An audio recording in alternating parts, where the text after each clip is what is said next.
Good morning. In my keynote today, which is 30 minutes, I just started my timer to make sure I stay on time. I will cover 3 topics. The first topic is the reason why we are all in this room. And my goal there would be to tell you a story that started 100,000 years ago, but I'll still finish in 30 minutes, I promise. And hopefully that story that started 100,000 years ago both energizes you but also convinces you of how important the work that all of us collectively are doing right now for the human civilization, not just for business. The second part of my talk will be about boiling down the most common patterns that we see at Cloudera in terms of what machine learning techniques our customers are using. There's 3 very common patterns that I will go over. And then the last part of my talk is a brief advertisement about a couple of new products that Cloudera introduced. And I promise that will be the short part of my talk. The goal here is to try and educate as much as possible. So with that said, before I start, I wanted to pause a second and just let you guys read this statement with me. At Cloudera, our purpose, our mission, which I think is the purpose and mission of everybody in this room as well, is we believe data can make what is impossible today possible tomorrow. A lot of the problems that we find today to be extremely hard to solve, if not impossible to solve, will be solved in the future because of data and how we leverage that data. We truly believe in that. The reason why we have this rover on the slide is because we are working with NASA on a task that a few years ago we would have thought would be impossible. And that task is the task of sending humans to Mars and bringing them back. And we will only be able to do that because of how we analyze and process all the data coming back from these missions as we do them. So the story I wanted to tell you, we are today, in what I claim, the 6th major automation wave that the human civilization went through. We are in the 6th one, which I'll get to in a second.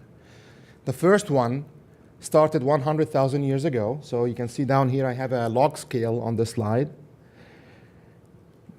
Automation wave number 1, 100,000 years ago, was the automation of knowledge transfer, which is a very fancy way of saying talk. We figured out how to talk.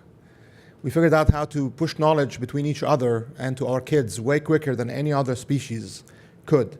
And that's what put us on this major evolution trend and allowed us to be essentially the leaders of the world that we are right now compared to other species. Other animals had to wait for their DNA to pass information like don't touch fire, because if you touch fire, you'll burn your hand. We just told our kids don't touch fire. Now they still touch the fire, but that's a higher level concept called disobeying your parents. Wave number 2 was the wave of automation of food, which is a very fancy way of saying the agriculture revolution. We figured out that using the ebbs and flows of rivers, we can grow food way quicker than ever before. And that led to 3 things. The first one is a very common pattern that these waves keep triggering, and you'll see in a second. The first one was everybody that was a hunter-gatherer lost their job because of this wave. The second thing, we now had enough food and enough time to have a lot more children, so our population really started to explode when we figured out how to make more food. Makes sense. And then third, and maybe the most important impact of this wave, was we had a lot more time and we have a lot more energy to feed our brains to think. So our thought evolution really started taking place with this wave, also with fire and cooking. Cooking the food allowed us to consume a lot more calories, which was very important as well. And that led to the third wave. The third wave was the automation of discovery, and this wave happened around 3,000 years ago, plus or minus 1,000 years on each side. These things don't just happen overnight, though now they are starting to happen much quicker in our lifetime. Automation of discovery is really a very fancy way of saying the principles of mathematics and science and biology and chemistry and physics that allowed us to explain a lot of the phenomena around us and discover new things at a way quicker rate than ever before. Wave number 4, coming much closer to our lifetime now and to the wave I really want to talk about. But wave number 4 was the automation of making and moving stuff. A very fancy way of saying the Industrial Revolution. So as you all know, before the Industrial Revolution, we actually made cloth by hand. There were people that would sit down on these things and keep stringing threads to them for hours and hours and days and month to make cloth. Now we almost never, ever make cloth by hand.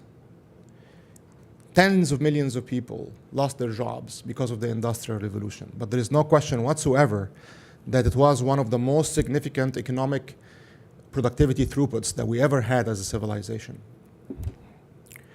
Wave number 5, I call this the automation of processes.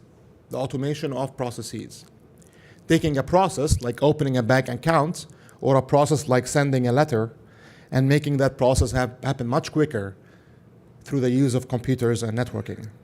The way I explain this wave to my kids, I tell my kids,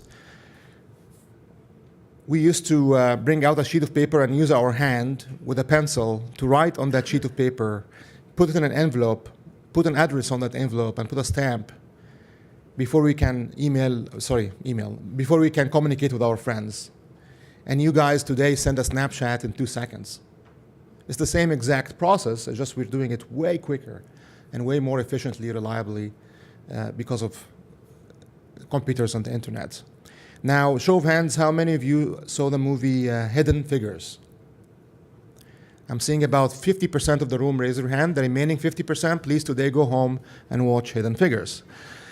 Hidden Figures is a very good movie. It studies a number of very important issues in our lifetime. Racism, one of them, is the core theme, but many, many others. And one of the key facts that you will learn in that movie, which was a surprise to me actually, is the word computer. The word computer was the name of a job. Just like we use the word accountant or we use the word lawyer or engineer, data scientist, the word computer was the name of a job. There were people hired to be the computer. And these people's job was to solve differential equations and add and subtract very, very quickly to close the books or do the projections or the mortgage pricing or the insurance pricing or the fraud detection. And in the case of the Hidden Figures movie, they were doing the calculations to send a rocket into space. And the core theme you'll see in that movie is how during the IT revolution, everybody that had a job of a computer lost their job. That job was gone, 100% gone. However, one of the core nice themes of that movie, it showed us how we as a civilization adapt. And in this case, the human computers learn to be the masters of the silicon computer. And that was wave number 5, which happened around 70 years ago. So getting much closer to our lifetime. The wave that we are here for, the wave that we are in this room for. And I apologize for this, but I hate the term AI. I really hate the term AI. It's wrong to be using that term, but what can we do? The buzz around it is so big, and you just can't stop the momentum of using that term. Because it's not about intelligence at all, not even close to replicating intelligence in any way, shape, or form. What this wave is about, and the way I like to describe it, is the automation of decisions. It's the automation of decisions. How do we look and study and collect data around humans and how they make decisions and try to replicate some of these decisions? Not all of them and not creatively, but replicate some of these decisions. That's all we're doing. So I'll give you some more concrete examples later on, but a couple of quick examples right now. ATM machines and credit cards, when they came into existence 30, 40 years ago, believe it or not, every single transaction was reviewed by a human who made a decision whether this transaction is a valid transaction or a fraud transaction. And then we learned how these humans are making these decisions. Back then we were using rule-based systems. And then based on that, we figured out how we automate that.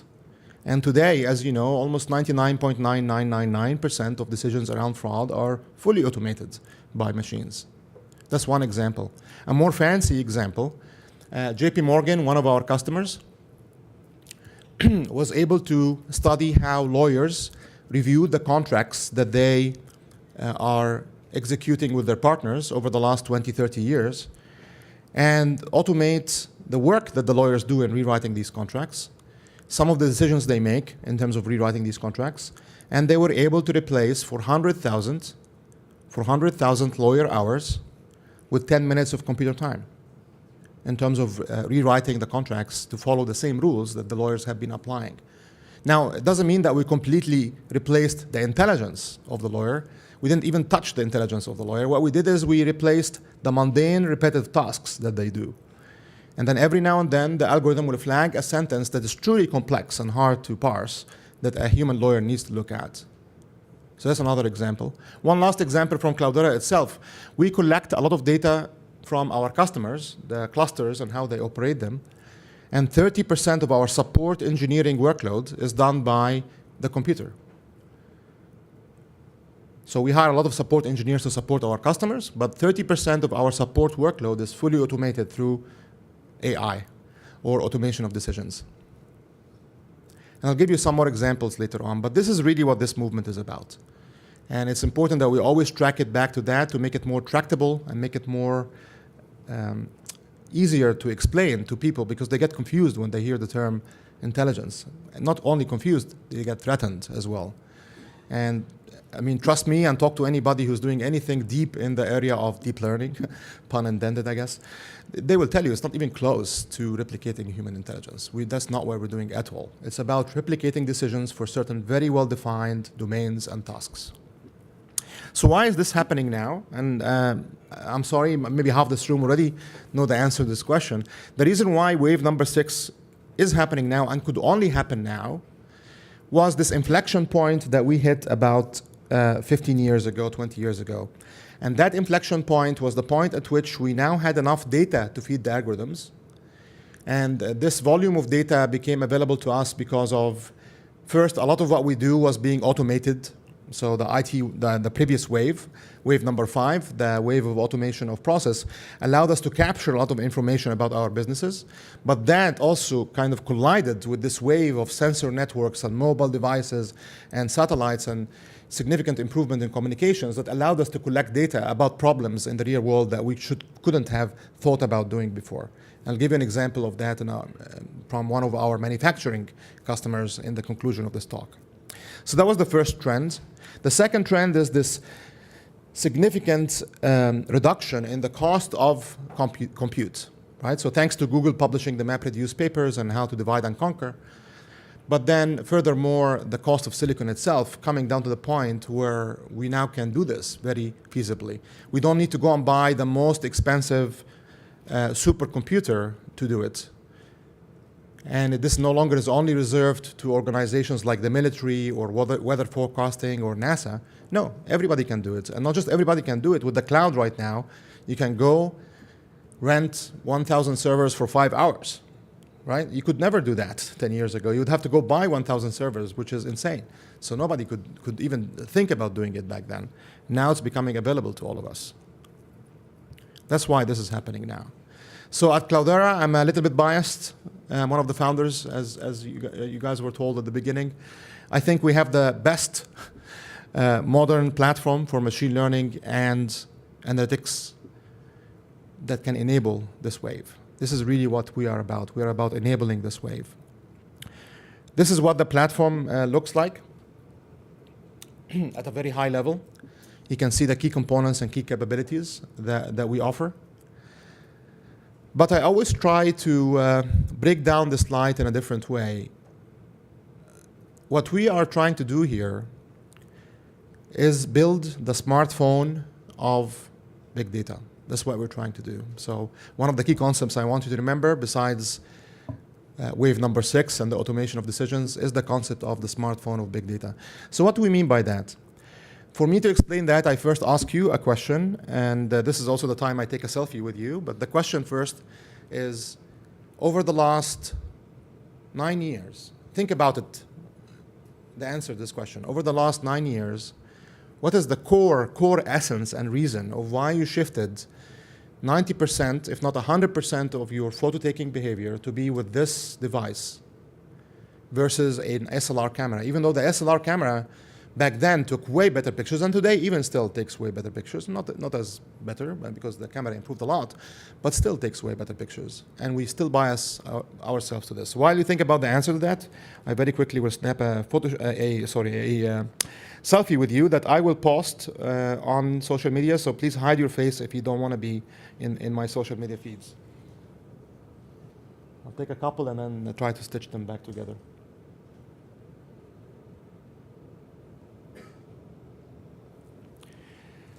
So when I ask that question, the first answer I usually get from people is the convenience of having it with me all the time. And that probably, I would say 80% of the people in the room, I ran a predictive analytics algorithm that says that's what you were thinking right now. It's the convenience of having it with me all the time.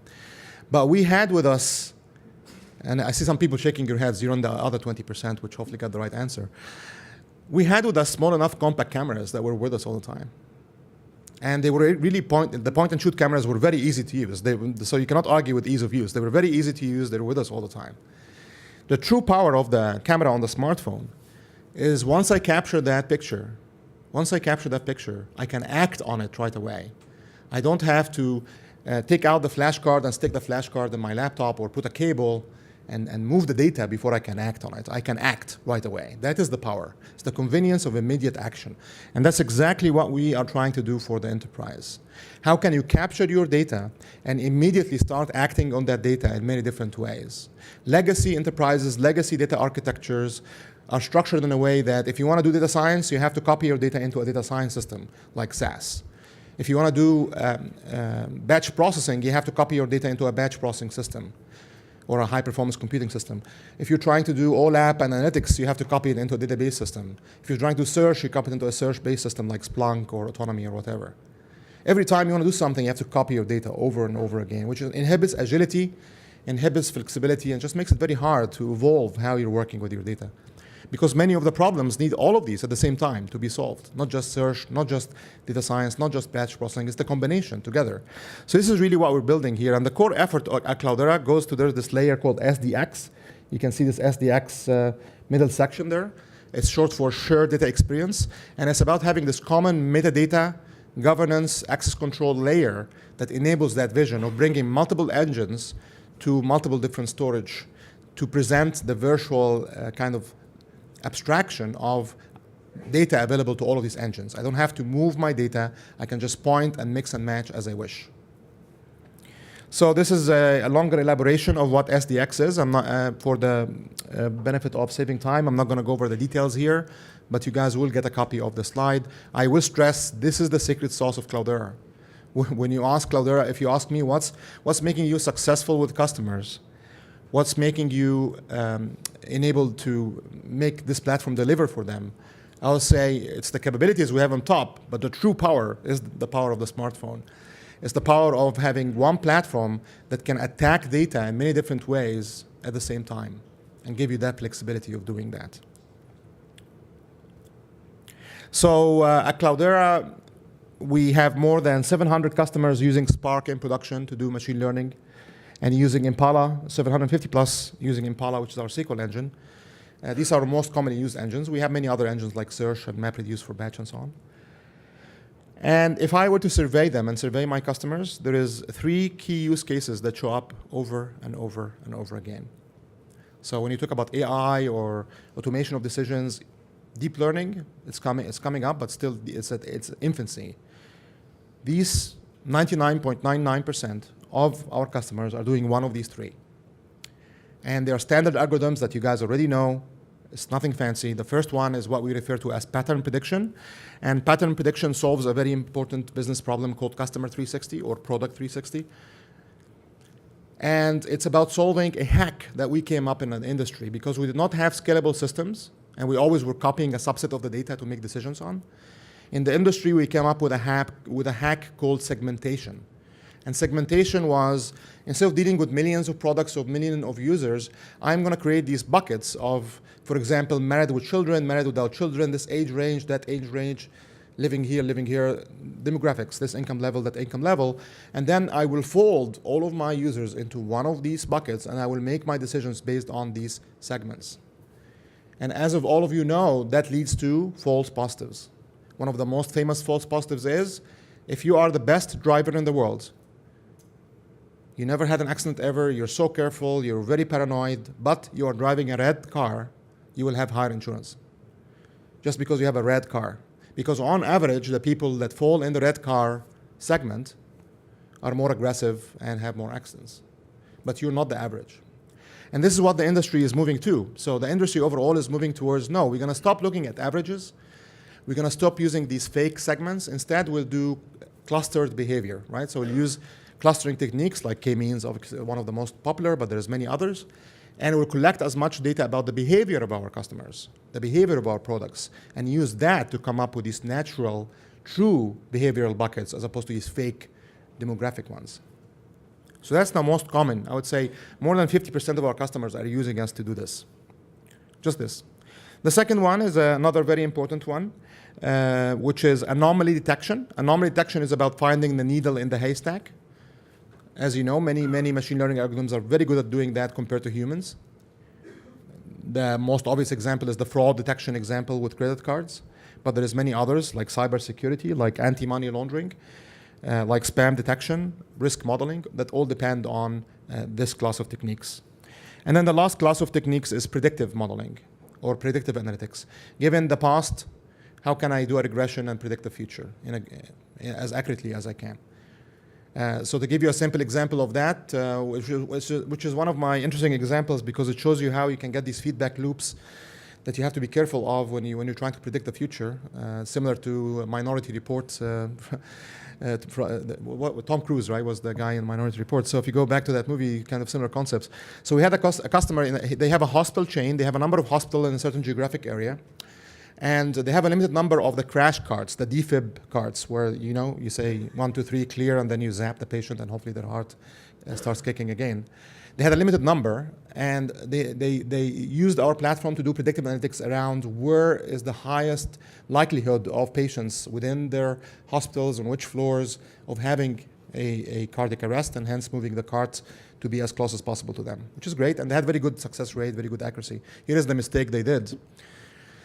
In one of the cases, the cart team, they pushed the cart inside of the room where the patient was. And the patient was still fine. But when the patient saw the machine coming into the room, they stressed out and they said, what is this machine doing in the room right now? I'm okay. And that could have led them, luckily did not lead to them having a cardiac, but that could have led to them actually getting the cardiac arrest. So the predictive model becomes the model that makes it happen. And hence you can see how you have to be careful with these kind of things. So now these are the last couple of slides in my presentation. And this is kind of the advertising part. One of the key products that we launched this year is called the Cloudera Data Science Workbench. And the Cloudera Data Science Workbench is around making it simpler for data scientists to experiment with newer techniques. So what we observed in our customer base is our customers have a dual nature to them. In what sense? The system operators, the data system operators, they want stability and security, right? They just want a cluster to work, no downtime, and no data leakage, no security risks. The data scientists, on the other hand, they want to be innovative. They want to try the newest deep learning, TensorFlow systems and whatever. And they go to the system administrators and say, please install for me this on the cluster. The system administrator tell them, no. We're afraid this will affect our stability, will affect our security. Go away. Data scientists are very stubborn, as some of you know. So what they end up doing is they copy the data on the laptop and take the laptop home, and then they install whatever they would like on the laptop. Hence the problem. First, they're not getting the power of the cluster to truly run this algorithm at scale. But the even worse problem is now we had data leakage, where data left your organization. So Data Science Workbench, in a nutshell, besides being a nice web UI based on Jupyter for doing collaborative development, that's nice, but that's not the core strength. The core power of Data Science Workbench is solving that puzzle. What we do is we have a Kubernetes cluster that runs in front of the main Cloudera cluster that allows each data scientist to get their own Docker container in which they can install whatever they would like. So it's kind of having their private laptop governed within the environment, within the cluster, with full access to the data and full scalability whenever possible, depends what they installed within that Docker container. And this unlocks the agility and innovation within organizations. Cloudera Data Science Workbench has been one of our most successful, actually, if not the most successful product that we introduced to market in terms of growth since we launched it. One of the other key things that we try to enable with data science is with Data Science Workbench, is this last bullet point that you can see here, which is an open ecosystem. As you guys can see from this conference, there is so many new techniques and so many new libraries being introduced every day for deep learning and for different machine learning implementations. And we wanted to enable our customers to work and experiment with all of these without limitation. So that was one of the very, very key goals, but do it in an open way as well. So some other vendors, without mentioning names, they provide you what I refer to as black box data science. Black box data science is very dangerous. First, the natural open source kind of argument. If you're using open source, you're not locked in as much. You're still locked in, but not as much as when you're using proprietary. So if you're using a black box machine learning algorithm, you are locked in, number one. But even worse,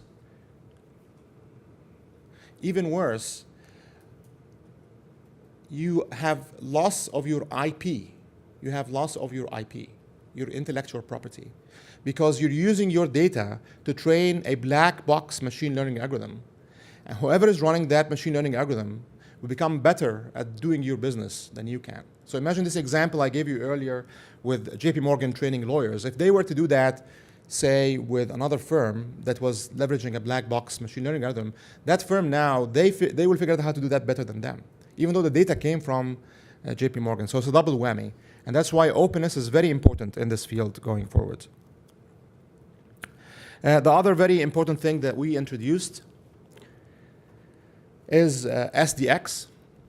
SDX is is Cloudera Altus, forgive me, powered by SDX.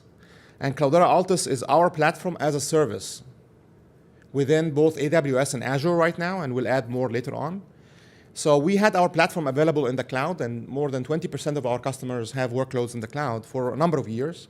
But this year, what we launched is our platform as a service. We had it, before we had it as an infrastructure as a service, so you had to launch 10 nodes, 20 nodes, 30 nodes, and keep them running.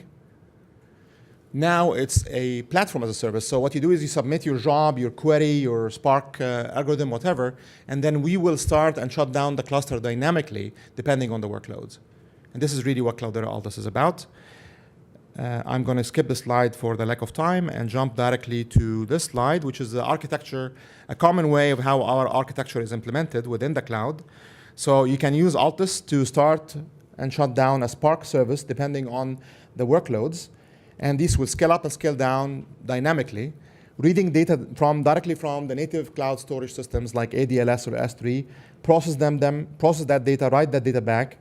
And for interactive database kind of workloads, we have our Impala engine, which is similar to Redshift, for example, in Amazon, that can also work directly on top of the data in S3. You don't have to copy that out or load that into a database. No, it works directly from there.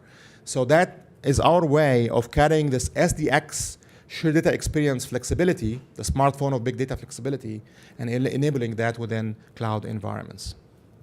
So these are the two key product announcements from Cloudera that I wanted you to be aware of today, the Cloudera Data Science Workbench and Altus, our Altus service. So now I will conclude with one last example. And this example is from a manufacturing company called Navistar.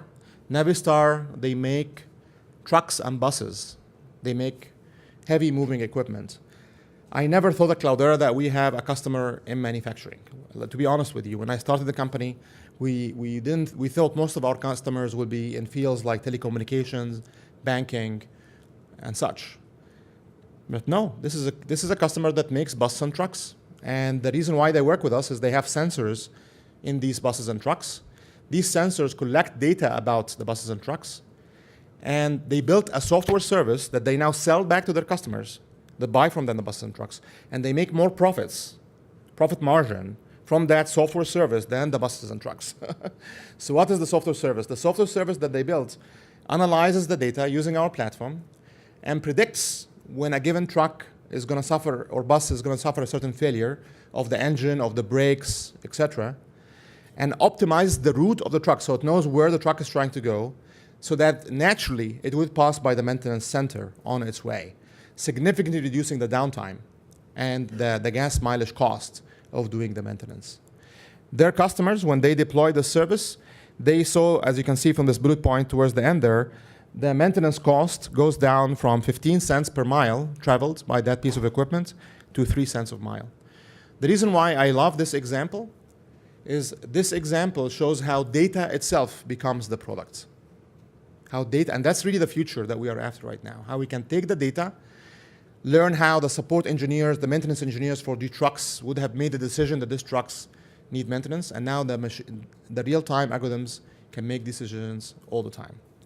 So with that said, I conclude my presentation, and I invite you, if you have not already, to be part of the 6th wave of automation, the automation